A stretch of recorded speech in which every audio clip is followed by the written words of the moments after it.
jets did not suddenly approach. Well, Japan and South Korea have ordered their commercial airliners to ignore the Chinese air defense plan. Washington has played it safe. U.S. commercial airlines have been told to comply with Beijing's demand that they file their flight plans with Chinese authorities in advance. Meanwhile, China's ambassador to Japan told the Asahi Shimbun newspaper that the possibility of dismantling the zone was nil.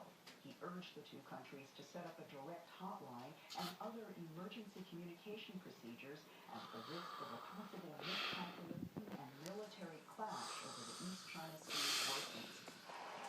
Another major Japanese daily said Japan and the U.S. are preparing a fresh denunciation of China's action next week, when Vice President Biden is set to arrive in Tokyo for meetings with Japanese officials. His itinerary includes talks with China and South Korea. Reports say Seoul is weighing an expansion of its air defense zone, another raising of stakes as the game of chicken between the world's biggest economies drags on.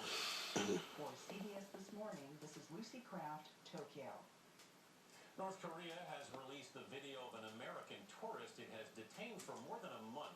Merrill Newman of Palo Alto, California, has apologized for alleged crimes he committed as a soldier during the Korean War and for so-called hostile acts against North Korea during a recent trip. The video shows Newman